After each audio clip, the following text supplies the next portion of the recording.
Hello friends, RX 500 में आपका स्वागत है। आज हम बात करने वाले हैं न्यूरोलॉजिस्ट के बारे में। आज हम जानेंगे न्यूरोलॉजिस्ट क्या होते हैं और ये किन बीमारियों का इलाज करते हैं या किन लक्षणों के दिखने पर हमें न्यूरोलॉजिस्ट के पास जाना चाहिए। चलिए बात करते हैं न्यूरोलॉजिस्ट होते क्या हैं। न्यूरोलॉजिस्ट सुपर स्पेशलिस्ट होते हैं। इनको हम मस्तिष्क रोग विशेषज्ञ भी कहते हैं। मस्तिष्क से संबंधित ये जितनी भी बीमारियां होती हैं उनका इलाज न्यूरोलॉजिस्ट ही करता है।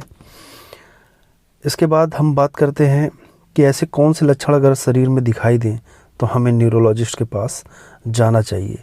चलिए एक एक करके हम उन लक्षणों को देखते हैं। पहला है सिर दर्द। अगर लगातार सिर में दर्द आपके बना रहता है तो आपको न्यूरोलॉजिस्ट से मिलना चाहिए, क्योंकि ये एक न्यूरोलॉजिकल प्रॉब्लम है। फिर है वर्टिगो या चक्कर आना।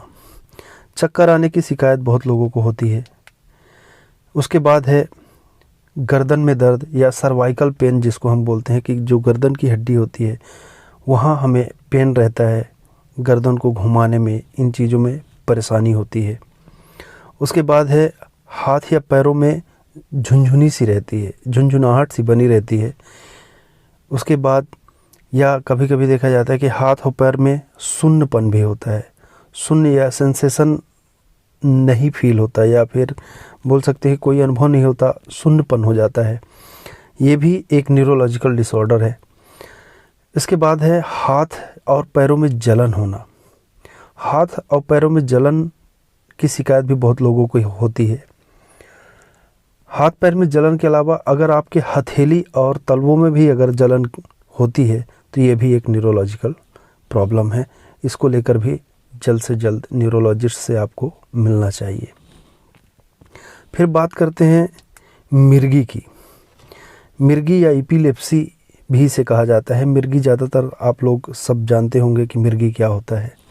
इसमें पेशेंट को अचानक से झटके आना स्टार्ट हो जाते हैं, मुंह से झाग आना स्टार्ट हो जाता है और मुंह या अंग उसके टेढ़े होने लगते हैं। तो मिर्गी की कंडीशन में भी न्यूरोलॉजिस्ट ही इस बीमारी को ट्रीट करते हैं। अगला है स्ट्रोक या लकवा। कभी कभी ऐसा देखा जाता है, उम्र दराज लोगों में ज़्यादातर ये देखा जाता है कि ब्रेन में बराबर ब्लड की सप्लाई जब नहीं होती है तो ब्रेन की नसें डैमेज हो जाती हैं, जिससे शरीर के अंगों में लकवा मार जाता है, यानी वहाँ की सेंसेशन ख़त्म हो जाती है। उस कंडीशन में भी आपको न्यूरोलॉजिस्ट से जल्द मिलना चाहिए। इसके बाद है मांसपेशियाँ। अगर आपको कमज़ोरी फील होती है, मांसपेशियों में काफ़ी वीकनेस फील होती है, और या फिर आपकी मांसपेशियों में ऐंठन महसूस होती है आपको, तो आपको न्यूरोलॉजिस्ट से मिलना चाहिए।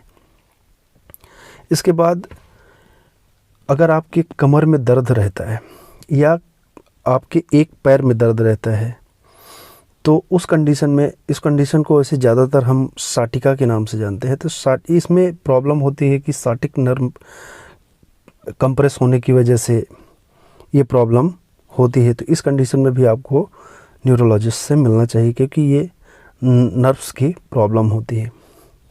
इसके बाद है अगर आपको मूवमेंट प्रॉब्लम है। अगर मूवमेंट कहने का मतलब अगर बॉडी के किसी पार्ट को घुमाने या मूव करने में आपको प्रॉब्लम होती है तो ये भी एक न्यूरोलॉजिकल डिसऑर्डर है। बहुत लोगों को की याददाश्त कमज़ोर हो जाती है, वो चीज़ें रख कर या किसी भी चीज़ को बहुत जल्दी भूल जाते हैं, तो ये भी प्रॉब्लम जो है तो न्यूरोलॉजिस्ट के पास ही इसका इलाज होता है। इसके बाद बहुत लोग होते हैं जिन्हें बोलने में, लिखने में या पढ़ने में प्रॉब्लम होती है, तो ये भी एक न्यूरोलॉजिकल ही प्रॉब्लम है। इसके लिए न्यूरोलॉजिस्ट से आपको मिलना चाहिए। अब इससे संबंधित अगर आपको कोई भी प्रॉब्लम है तो आप मैसेज कर सकते हैं, आप कमेंट कर सकते हैं। इसके साथ आप इस चैनल को और भी अच्छी जानकारी के लिए, हेल्थ से रिलेटेड जानकारी के लिए, अगर आप हेल्थ की जानकारी चाहते हैं तो आप जल्द से जल्द इस चैनल को सब्सक्राइब करें और बेल आइकन को दबा दें ताकि